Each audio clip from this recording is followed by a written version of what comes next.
Folks, again, for housekeeping's sake, if you would, please cut off all of the mobile devices for the ringer. When the microphone comes around, when we do open up for questions and answers, if you would, please identify the outlet you're with for the benefit of our coach and players. Coach will open up with a statement, and then after that, we'll open it up for questions. Coach? Well, first of all, we're obviously very happy to be moving into the semifinals. It was a very hard-fought contest.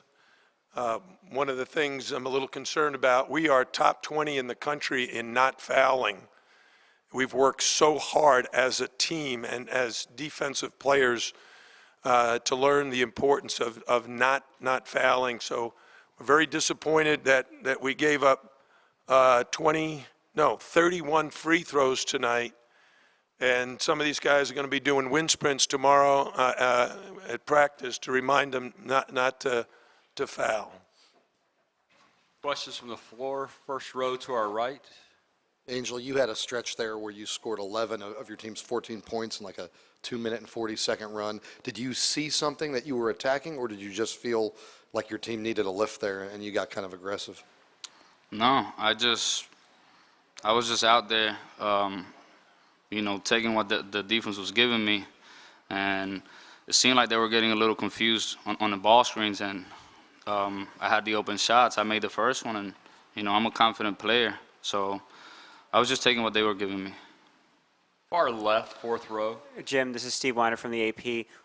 You mentioned the fouls. Was this a game that tensions were running high throughout? There were a couple of times where I guess Zach Leday was yelling at you guys on the bench, or there were the time where you had to go out and separate guys from each other in the first half? I tell the guys all the time to ignore all that, to keep their poise, not worry about anybody else but ourselves. It's not about who we play, it's not about where we play, but it is about how we play. And I thought for the most part, there was a lot going on the court. Obviously, a lot of emotion. It was very uncharacteristic of Tanya, but I think frustration does set in if a lot of things seem to be going either against an individual or a team. Front row to our left. Faison Hasnani of the Collegiate Times. Coach, what was the key for you guys in terms of ball movement? I think you guys had 8 assists on the first 10 made field goals. Well, I thought when we played them the last time, they played faster, they played harder, they played more confident than us. We looked a little tight, and we might have been a little tired. I told the players, if you look at our schedule these last 2 weeks, we played at Carolina, then we played Virginia, then we played Louisville, then we played at Notre Dame, at Virginia Tech. If you look at the standings, the only team we didn't play in the last 2 weeks is Duke. We played the top teams, and we won some of those games. We beat Virginia, Louisville, and Notre Dame, but we lost to Carolina and Virginia Tech. But I thought that may have been the toughest stretch of any team in the country, where you're talking about, first of all, Carolina's in the top 10, Virginia's in the top 5, Louisville's in the top 15, Notre Dame's in the top 25, and Virginia Tech's been on a roll. When we played them, they had won 4 in a row, and up until tonight, they had won 6 in a row. So, they were playing great basketball. Third row, far left. Jim, 2 questions. One, with the stretch that Angel had there early in the second half, did you feel like that was a scenario where he really let the game come to him? And 2, in these tournament settings, both this week and beyond, how important are having seniors that have been there and have that sort of veteran poise to deal with these sorts of situations? Yeah, well, Angel and Sheldon, these guys sitting next to me, have been just tremendous. Great fun to coach, great kids to be around. They come with a lot of enthusiasm and energy and effort and execution. And tonight, when Angel sees his opportunities, he's going to take advantage of it. Sheldon the same way. Some of the baskets he made in the lane, acrobatic, hitting threes. I mean, we had a number of guys in double figures. I don't have it in front of me. But we had guys with 11, 17, 21, 19, and 10. 5 guys in double figures, so great balance in our offense, led by 2 seniors. Microphone, please, first. Sure thing.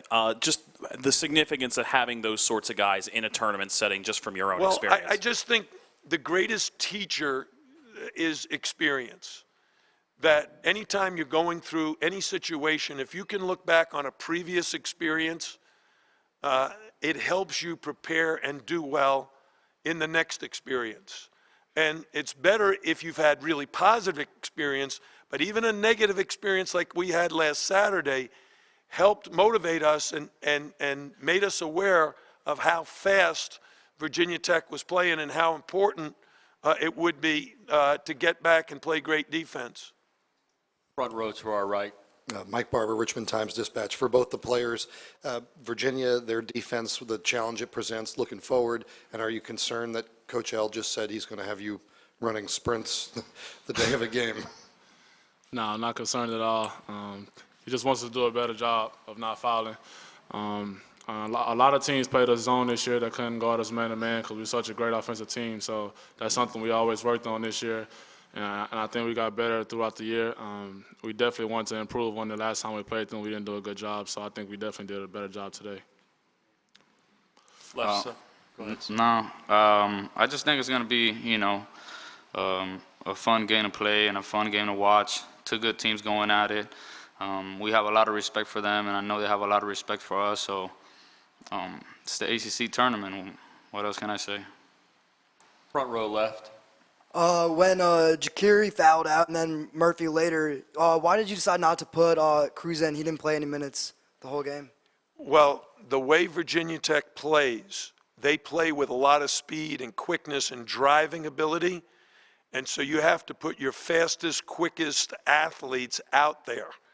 And Yvonne is terrific, and he'll be a major player tomorrow night. Different matchups cause different things. If you saw the team that we had out there at the end of the first half and the end of the game, we had 5 guards. Why? Because they had 5 guards, and you can't guard a guard with a big guy. It's just too hard, and then they're so good at driving and drawing fouls, we just didn't want to put them on the foul line, and our best opportunity to keep them off the foul line is to play small on small. To our right, third row at the aisle. Angel, can you just talk about that stretch? You had 11 points, I think, over 3 minutes or something, the 3 threes and then the steal for the layup. Can you just take us through that little stretch there? I guess I was just excited to be out there. I felt like the first half, getting in foul trouble and stuff is frustrating, because this really could have been my last ACC game. And, I was just happy to be out there. And really the coaches and the players have tremendous trust in me. And I'm not quite sure if they were just getting confused or whatever the case might be, but they left me open, and I'm not going to deny that. So I'll take the shots. At the aisle to our left. Yeah, just to follow up on that, you guys had only 2 3-pointers the whole first half. Did you make any adjustments to get hot from 3-point range in the second half, or did you intentionally try to attack that area in the second half? Who are you asking? Any of the players there? You. Not really. Just being aggressive, taking what the defense give us. Once we drive and kick, we have a lot of guards that can get in the lane. Myself, Jaquan, Angel, and Davon. So once we drive in the lane and kick, there's guys open for open shots on the 3-point line. So you got to take what defense give you. If you don't take that shot, it can lead into something bad. So you got to be able to shoot it. Folks, anything else for Miami? Folks, thank you. Thank you.